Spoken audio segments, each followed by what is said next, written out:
Selamat pagi pemirsa PKTV Kalimantan Timur. Kembali lagi bersama dengan saya Ade Mardia di sini.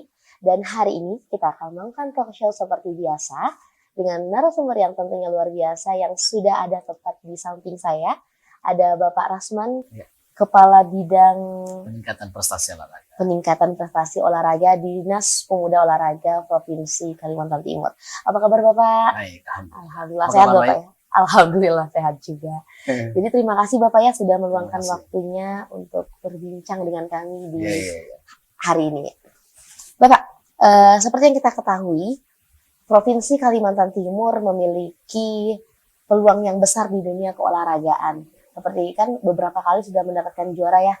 Di PON kemarin juga borong piala Pak ya? Nomor 8 lah ya. Nomor 8 dari se-Indonesia tapi kan ya? Oke, Masya Allah luar biasa. Nah, tapi yang mau kita tanyakan nih Pak, Kalimantan Timur itu kan terdiri dari 10 kabupaten kota. Dan juga untuk mengakses kabupaten kota itu cukup jauh. Jadi bagaimana pemerataan tentang lomba-lomba yang ada di daerah Pak, dari Dinas Pemuda sendiri? Iya, terima kasih atas apresiasi dari PKTV ini ya. Pertama tentu pemerintah Provinsi Kalimantan Timur telah melakukan upaya-upaya terkait dengan pembinaan dan peningkatan prestasi olahraga Kalimantan Timur. Kita harus akui bahwa Provinsi Kalimantan Timur kan terdiri dari 10 kabupaten kota dan antar kabupaten kotanya pun ke provinsinya itu sangat jauh. Tapi itu tidak membuat kami berkecil hati dalam melakukan pembinaan. Pembinaan pun kami laksanakan di setiap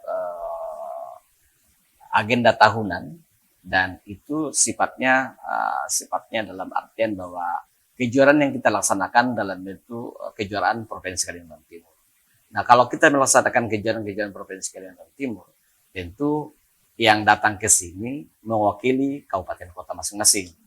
Tapi memang kami harus akui bahwa tidak semua kabupaten kota melaksanakan seleksi-seleksi atau kejuaraan-kejuaraan di masing-masing kabupaten kota.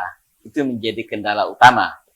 Ada yang melaksanakan, ada yang tidak. Nah, bagaimana yang tidak ini? Makanya pertama yang saya lakukan adalah saya mendorong kabupaten kota, Dinas Pemuda dan Olahraga Provinsi Kabupaten Kota untuk melaksanakan kejuaraan-kejuaraan di tingkat kabupaten. Kalau perlu itu kejuaraan-kejuaraan di tingkat kecamatan untuk mencari bibit, untuk mencari atlet-atlet junior dari masing-masing kabupaten kota, termasuk daerah-daerah terpencil. Ya, karena kalau tidak, maka kesempatan mereka tidak bisa mengikuti sama halnya yang ada di kota-kota besar. Ya, gitu. Oh, jadi ada sistem penyaringan Bapak ya dari tentu kabupaten penyaringan kotanya melalui kejuaraan-kejuaraan kabupaten. Makanya kita dorong mereka kabupaten kota agar melaksanakan kejuaraan-kejuaraan di masing-masing kabupaten kota. Nah, karena kami akan melaksanakan kejuaraan tingkat provinsi, sehingga mereka itu bisa tersaring, atlet-atlet itu berasal dari pelosok-pelosok daerah. Tidak sedikit loh atlet-atlet dari daerah-daerah terpencil. Juga karena mereka itu aksesnya kurang, kesempatannya kurang, sehingga dia tidak bisa merasakan dia tidak merasakan dampak dari apa yang dilaksanakan oleh pemerintah Provinsi Kalimantan Timur. Oke, baik. Jadi itu juga menjadi cara dari Dispora Kaltim untuk memastikan atlet-atlet yang berada di luar kota-kota besar seperti Samarinda, Balikpapan, biar bisa ikut lomba dan berkegiatan di bidang olahraga Bapak ya. Oke, baiklah. Nah, selanjutnya nih Pak. Jadi kan atlet-atlet ini bukan cuma atlet-atlet yang maaf sebelumnya yang kayak normal gitu Bapak ya. Pasti ada saja atlet-atlet yang disabilitas. Jadi dari program Dispora sendiri ada apa aja sih Pak program yang mendukung atlet-atlet disabilitas ini? Jadi yang pertama kita lakukan bersama beserta dengan teman-teman di bidang kebudayaan olahraga, bahwa dalam rangka untuk mendapatkan teman-teman atlet-atlet disabilitas, itu kita harus kerjasama dengan komunitas-komunitas disabilitas. Karena tidak sedikit disabilitas yang ada di Bontang itu banyak disabilitas itu karena faktor industri ya, Balikpapan. Jadi kita harus berkomunikasi dan kolaborasi dengan komunitas disabilitas Kalimantan Timur agar kita bisa mendapatkan informasi bahwa ada potensi atlet yang ada di disabilitas, termasuk mungkin kerjasama dengan pihak rumah sakit. Rumah sakit, karena pasti di rumah sakit itu kan ketahuan mana yang mungkin, maaf dia mungkin jatuh kemudian patah, itu masuk dari disabilitas ya kan. Mungkin tidak lahir dari disabilitas, tapi karena keadaan mungkin kecelakaan, apa segala macam lah. Mungkin di usia 15 tahun, 13 tahun itu mungkin pas lagi apa, kemudian masuk dalam disabilitas. Itu bisa kita rekrut menjadi atlet. Dan kita berharap agar disabilitas itu tidak merasa merendah diri. Mereka juga punya kesempatan yang sama dengan teman-teman yang lainnya untuk membuat mereka menjadi mereka bisa berprestasi. Karena statusnya sekarang antara disabilitas NPC ya, para Olimpik ya, dengan KONI, dengan Pengprov NPC di provinsi itu sama statusnya ketika dia bertanding di luar. Mereka sama-sama memperjuangkan nama baik daerah, nama baik provinsi, nama baik negara, ya kan? Jadi statusnya sama, sehingga kita harus melakukan upaya-upaya agar rekrutmen disabilitas itu tidak dipinggirkan. Justru kita hargai mereka untuk kita arahkan menjadi atlet. Oke, tapi sejauh ini ada program khusus nggak Pak buat teman-teman yang disabilitas? Program khususnya itu ya memang kita kerjasama dengan PC Provinsi ya, PCI Provinsi, agar berupaya untuk melaksanakan kejuaraan-kejuaraan. Kan kita tidak tahu siapa yang punya potensi. Iya enggak? Maka kita kerjasama kolaborasi dengan teman-teman NPCI Provinsi agar bisa melakukan upaya pembinaan prestasi olahraga itu sendiri. Sesuai dengan olahraga yang diminati masing-masing atlet. Oke, baiklah. Nah, ini Pak, apa langkah konkret yang sudah dilakukan oleh Dispora Kaltim selain bekerja sama dengan NPCI Provinsi nih Pak, untuk menciptakan kesempatan yang setara bagi atlet? Ya, kita berikan bantuan akses ya, akses kegiatan, pendanaan, mengikuti kejuaraan-kejuaraan tingkat nasional kemarin ya, setingkat dengan PON lah ya. Para Olimpik provinsi nasional kemarin di Solo ya. Kemudian langkah konkret berikutnya adalah rencananya kami akan melaksanakan kejuaraan disabilitas provinsi yang selama ini tidak pernah ada. Tahun ini? Tahun ini, kalau nggak salah tahun ini. Ya, dan insya Allah mudah-mudahan tahun depan kita ya laksanakan. Kalau di KONI itu Porprov ya, Pekan Olahraga Provinsi. Nah, kita berupaya melaksanakan itu supaya mereka bisa mendapatkan kesempatan untuk bisa tahu sampai sejauh mana dia punya kapasitas dalam pembinaan prestasi olahraga di disabilitas. Oke, nah tadi kan kita sudah ada singgung-singgung juga Pak ya, kalau Provinsi Kalimantan Timur ini punya 10 kabupaten kota yang aksesnya juga lumayan jauh dari Provinsi Kalimantan sendiri. Provinsi tempat berkedudukannya Dispora sendiri, Pak.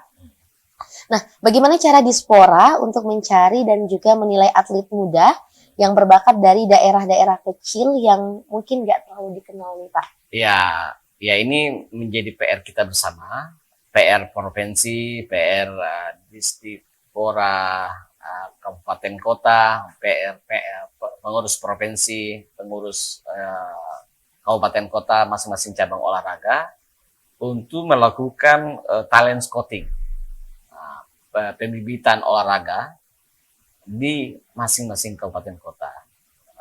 Sebenarnya sih paling simpel sesungguhnya kalau kita mau cari sebenarnya. Ya kumpulkan seluruh potensi-potensi atlet-atlet yang memiliki kemampuan di bidang olahraganya melalui mungkin guru-guru olahraga. Kemudian kita talent dia, kemudian pasti akan muncul atlet-atlet junior secara langsung ya.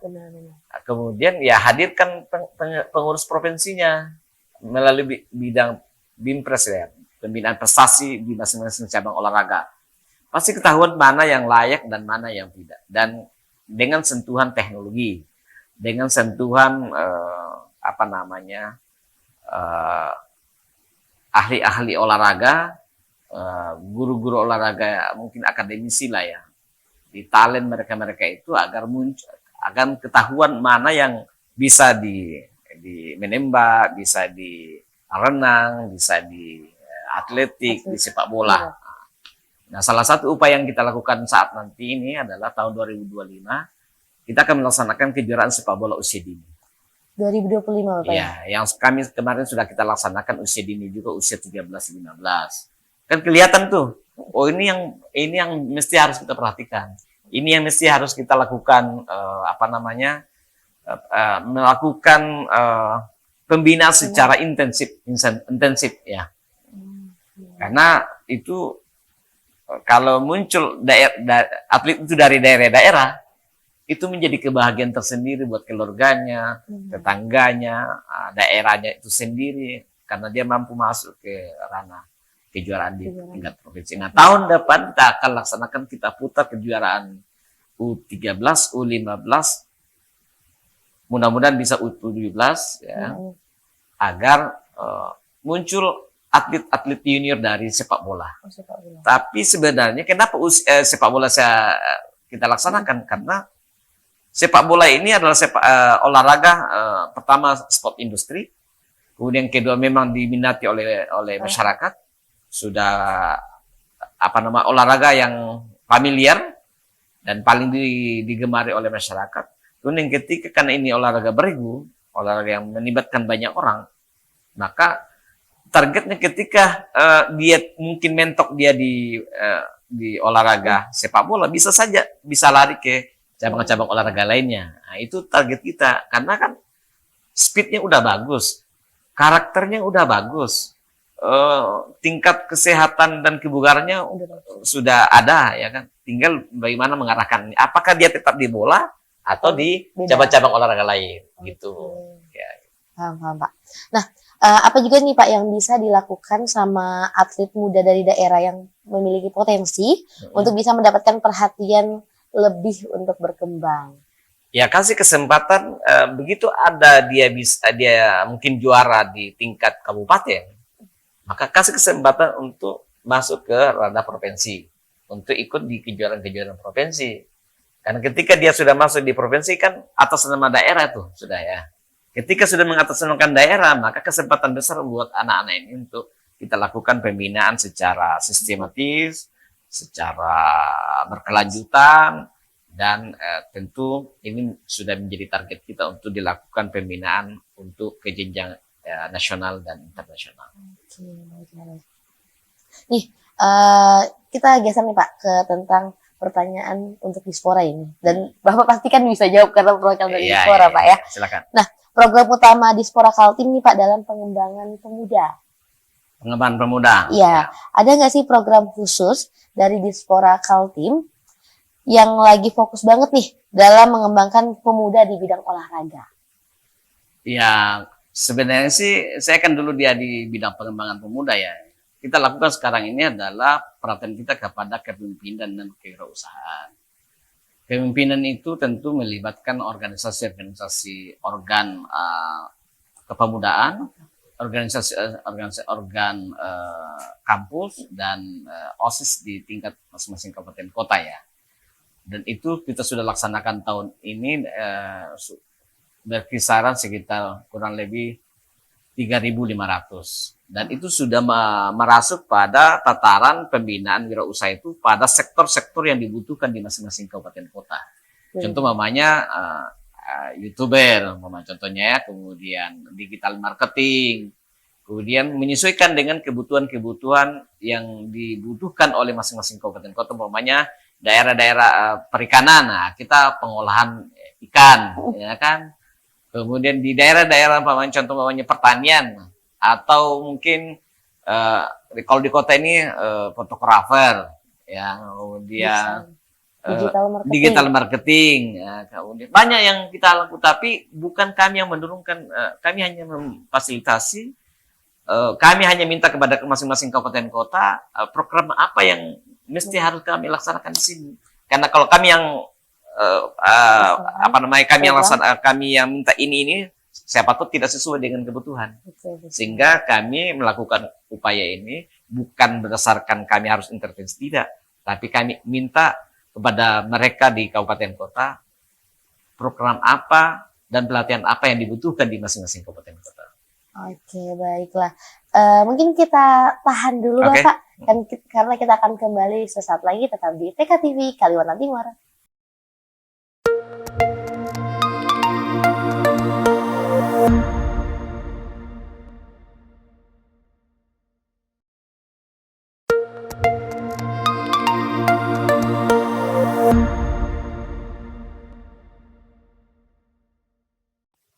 Baik pemirsa, masih di PKTV Kalimantan Timur dan masih bersama Bapak Rasman Pak ya. Tadi kita sudah bincang-bincang tentang pengembangan olahraga yang ada di daerah-daerah. Nah, sekarang nih kita nanya lagi nih Pak. Kalau misalnya ada satu program besar yang mau dijalankan untuk meningkatkan prestasi olahraga pemuda Kalimantan Timur, apa yang paling menonjol dan bagaimana impact-nya buat mereka? Jadi saat ini kita melaksanakan upaya-upaya dalam rangka mempercepat pembangunan prestasi olahraga Kalimantan Timur ya. Pertama adalah kita melaksanakan event-event besar di Provinsi Kalimantan Timur, kejuaraan-kejuaraan provinsi berbagai macam cabang olahraga dalam upaya untuk mencari bibit-bibit baru, atlet-atlet baru untuk kita persiapkan 4 tahun yang akan datang, PON 22 tahun 2028 di NTT NTB. Tapi sesungguhnya pelaksanaan kejuaraan-kejuaraan ini sebagai bagian yang tak terpisahkan dari perhatian kita kepada pembinaan prestasi olahraga. Karena tanggung jawab pemerintah sesuai dengan Undang-Undang 11 tahun 2022 tentang keolahragaan bahwa pemerintah harus punya andil dalam pembinaan, pengawasan, pengendalian prestasi olahraga.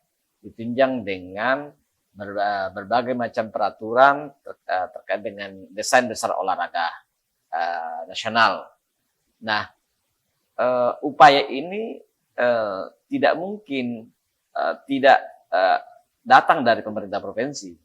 Memang pemerintah harus melaksanakan upaya peningkatan prestasi ini melalui kejuaraan-kejuaraan, kemudian pembibitan ya, di masing-masing kabupaten kota atau di masing-masing sekolah-sekolah, dan pembinaan ini tentu menjadi fokus utama kita ya, termasuk dalam saya saat ini sudah 2 tahun terakhir ini kita melaksanakan bagi-bagi bola untuk usia dini. Kita tahu bersama bahwa dengan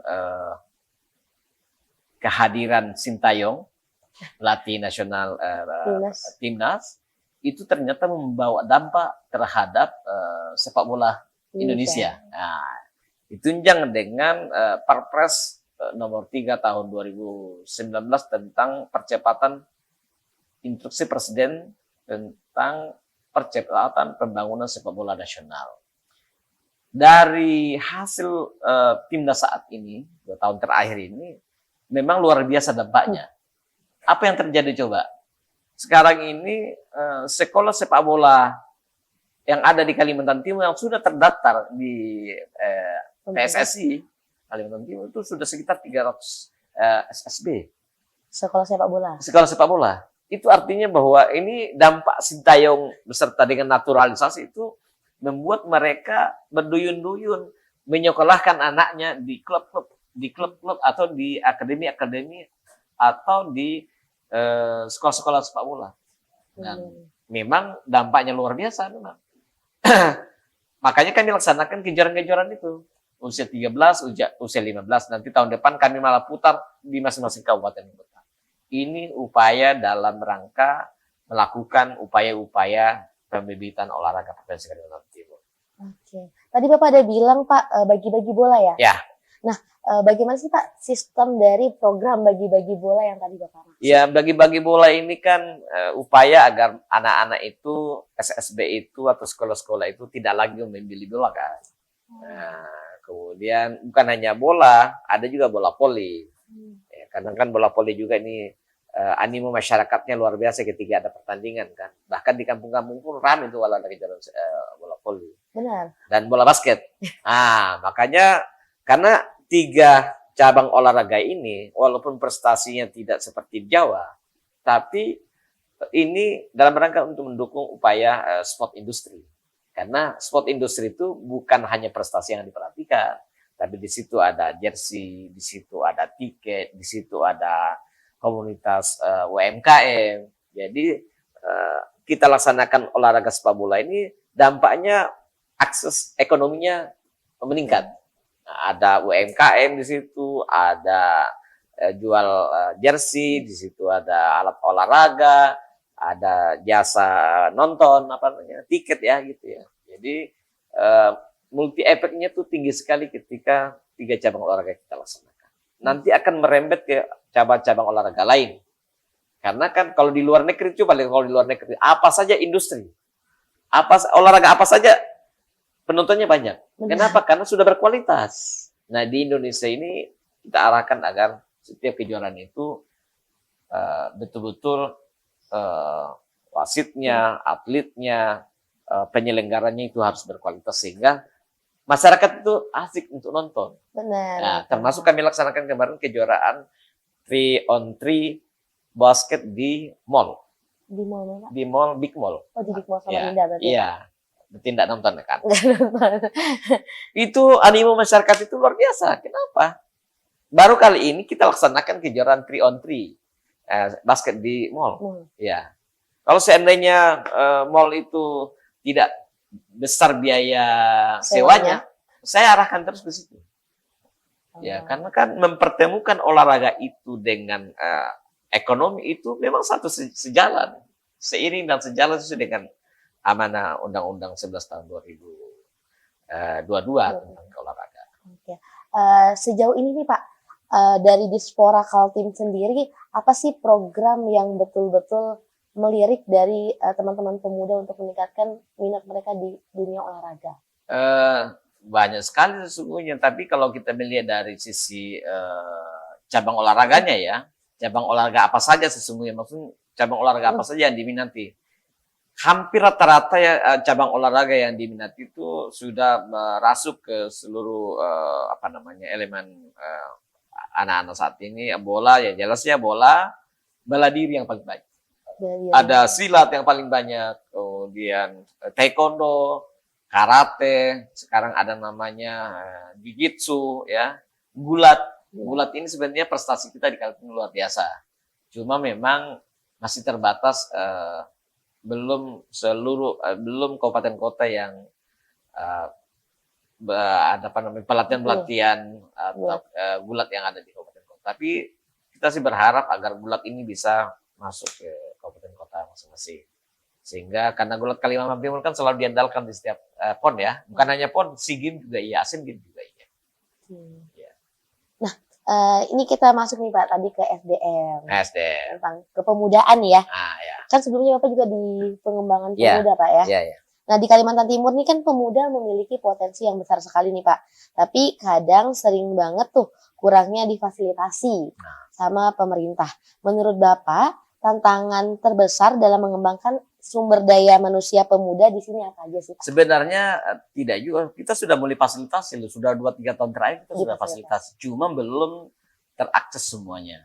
Kita sudah fasilitasi seluruh organisasi kepemudaan saat ini.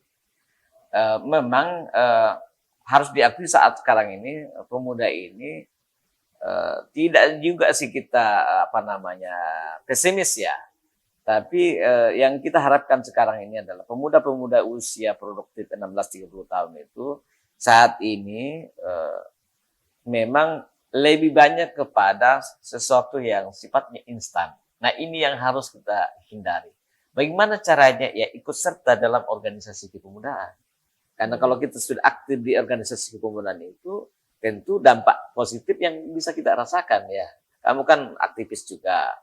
Jadi saya minta kepada masing-masing orang tua, guru, dosen, arahkanlah anak-anak didiknya itu untuk masuk ke organisasi sesuai dengan apa yang menjadi minatnya. Ada yang di organisasi Muhammadiyah, ada NU, ada Persis, ada LDDI, ada yang ada kemahasiswaan. Jadi kalau hanya sekedar kuliah, hanya sekedar jadi siswa-siswi, ya nilai tambahnya sedikit. Kurang afdal gitu Pak. Ya, jadi memang pemuda saat ini harus punya harus kreatif, inovatif, ya tidak hanya bertumpu pada mata pelajaran yang dia pelajari dari guru-gurunya. Nah, untuk mahasiswa kita sih tidak seperti kayak di SMA SMP. Kalau sudah mahasiswa itu dia harus punya karya ya. Kalau mahasiswa itu hanya sekedar kuliah, turun kuliah, belajar, itu apa bedanya dengan SMA? Maka sebenarnya tuntutan mahasiswa saat ini adalah harus membuat karya dan inovasi. Bagaimana caranya? Ilmu-ilmu yang ada itu diperbaharui. Apa yang ada dalam ilmu itu bisa dibantah atau bisa ditambahi. Ya, tidak mesti harus ilmu itu terus-menerus. Tidak. Harus ada inovasi baru. Harus ada inovasi baru. Dan harus berani untuk berubah. Merubah mindset kita itu bahwa kuliah itu tidak hanya sekedar kuliah pulang. Tapi harus berani untuk mencari format lain agar mereka itu punya inovasi setelah lulus kuliah. Oke. Nah, apa aja nih Pak hal yang bisa dilakukan sama Diaspora Kaltim atau mungkin sama kita yang generasi Z untuk mendorong anak muda Kaltim agar lebih aktif dalam bidang olahraga? Nah, ini kembali kepada person to person. Pemerintah sudah memberikan fasilitas, contoh namanya stadion sini, ya di stadion olahraga sini. Kita kasih kesempatan untuk olahraga jogging. Banyak sekali fasilitas olahraga yang di sini yang semestinya anak-anak muda kita saat ini jangan menjadi anak muda rebahan. Kaum mageran. Kaum rebahan, ya kan? Harusnya ya jangan lebih banyak olahraga tangan, ya. Olahraga tangan di HP ya. Ya mestinya boleh, itu memang sudah tuntutan. Tapi kalau kita mau sehat, bugar, berprestasi, ya harus tunjukkan dirinya bahwa dia itu dikasih kesempatan sehat untuk berolahraga. Jadi tidak melulu kerja, tidak melulu belajar, tapi juga kebugaran itu juga penting. Oke, nah gini Pak, dari semua program Diaspora Kaltim yang sudah berjalan, mulai dari Bapak jadi Kepala Bidang Pengembangan Pemuda sampai sekarang di Kepala Pengembangan Prestasi Olahraga. Peningkatan prestasi olahraga. Peningkatan prestasi olahraga. Apa sih yang membuat Bapak senang menjalani ini semua? Tentu saya jalani ini bukan hanya sekedar tanggung jawab, tapi ini menjadi sebuah gaya hidup saya. Kemudian ini menjadi tanggung jawab moral saya. Dan harus saya jiwai. Karena kalau saya tidak jiwai, tanggung jawab pemuda ada sama kita, pemerintah. Jadi memang kita harus all out. Adanya anggaran APBD itu harus menyentuh kepada seluruh kalangan. Tidak untuk kita nikmati sendiri, tapi anggaran APBD ini, anggaran yang sudah digelontorkan pemerintah itu harus bersentuhan langsung dengan pemangku kepentingan. Ya kan, kalau umpamanya kita bagi-bagi bola harus sampai kepada SSB, bukan untuk kita bagi-bagi kepada yang teman-teman. Ya. Nah, ya kan. Ada juga teman-teman, tapi saya bilang syaratnya adalah harus punya SSB, sehingga betul-betul bola ini nyampe kepada masyarakat untuk digunakan sebagaimana mestinya. Gitu. Harapan Bapak nih Pak buat masyarakat Kalimantan Timur biar mereka lebih memperhatikan ke dunia olahraga gitu Pak. Karena kan sekarang tuh kayaknya orang-orang nih lebih senang tiduran, rebahan, yang kayak Bapak bilang tadi kaum rebahan. Ya. Gimana Pak? Ya, ini sekali lagi bahwa ini bukan hanya tugasnya pemerintah, tapi tugas semua kalangan, termasuk dunia usaha. Dunia usaha yang punya usaha di Kalimantan Timur, perusahaan-perusahaan besar yang ada mengeruk keuntungan di Kalimantan Timur harus mengeluarkan CSR-nya, pembinaan kepada anak muda di sekitar lingkungannya, di sekitar radius berapa kilometer dari perusahaan itu, termasuk membantu dalam pembinaan prestasi olahraga Kalimantan Timur. Kalau mereka dia tidak melakukan upaya-upaya itu, untuk apa dia melakukan upaya di sini menggarap keuntungan di Kalimantan Timur? Kalau dia tidak melakukan pembinaan kepada pembibitan usia dini dan pembinaan kepada pemuda-pemuda. Ya, ini kan jangan semuanya dibebankan kepada pemerintah. Tapi ini juga menjadi tanggung jawab perusahaan-perusahaan yang ada di Kalimantan Timur, perusahaan-perusahaan BUMN, BUMD, ya kan, supaya kita karena alasan-alasannya kan anggaran. Nah, ada juga anggaran alasan klasik itu, aduh, enggak punya kesempatan lah, ini punya inilah, banyak alasan. Sebenarnya tidak ada alasan buat kita. Kesempatan ini kan di usia produktif 16-30 tahun, ya kan. Tapi ini pasti juga menjadi tanggung jawab orang tua. Kalau orang tuanya cuma kerja melulu, tidak diarahkan anaknya untuk olahraga, nggak bisa juga. Nggak bisa juga. Atau orang tuanya tidak mengarahkan anaknya masuk di organisasi, nggak bisa juga. Nggak bisa juga. Jadi ini semuanya harus kolaborasi.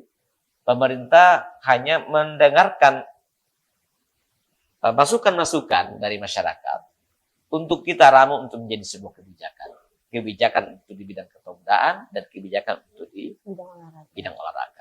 Oke, jadi untuk yang terdekat nih Pak, event-event apa aja yang mau dilakukan sama Dispora Kaltim, selain yang tadi Bapak bilang mau ngadain sepak bola U15 sama U17? Tahun depan ya? Tahun depan. Nah, tahun yang dalam waktu dekat ini, ada kejuaraan catur. Catur juga ada. Ya. Kemudian ada kejuaraan anggar.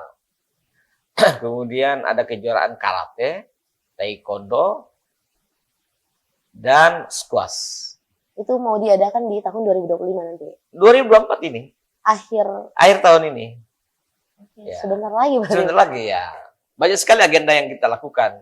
Ya, dalam rangka upaya untuk memaksimalkan potensi usia dini, memaksimalkan potensi atlet Kalimantan Timur, untuk kita persiapkan untuk menjadi atlet-atlet nasional ke depan.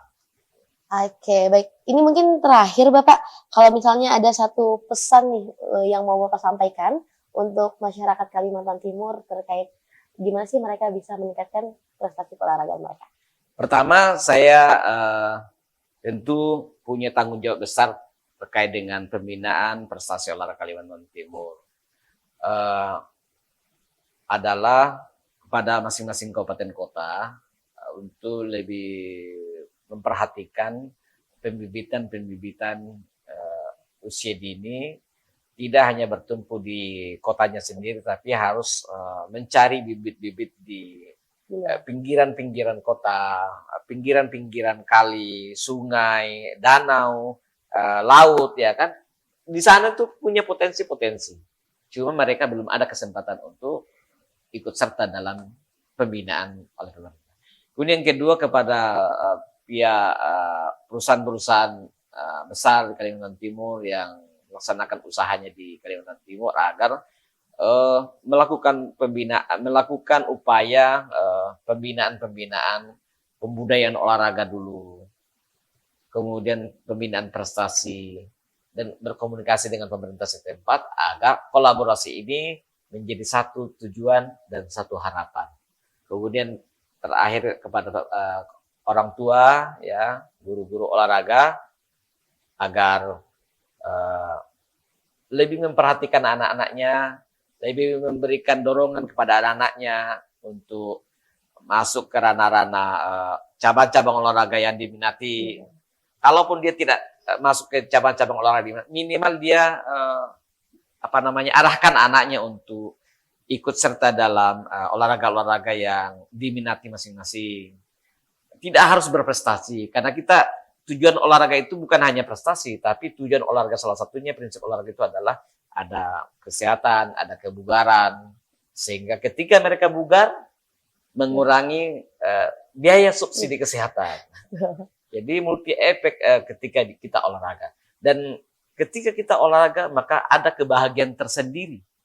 Ketika kita olahraga bisa kita memunculkan hormon endorfin, hormon kebahagiaan, ya kan? Jadi bukan hanya prestasi yang kita target, tapi targetannya adalah kita sehat, kita bugar, sekaligus mengurangi dampak dari biaya subsidi kesehatan BPJS. Baiklah. Baik pemirsa, itu tadi ya Bapak. Terima kasih banyak untuk waktunya. Terima kasih banyak. Semoga dari hasil pembicaraan kita ini bisa menjadi motivasi tersendiri buat masyarakat Kalimantan Timur untuk bisa terus meningkatkan prestasi mereka di dunia olahraga. Terima kasih banyak Bapak. Sehat selalu dan sampai jumpa di lain kesempatan PKTV Kalimantan Timur. Grece Bene.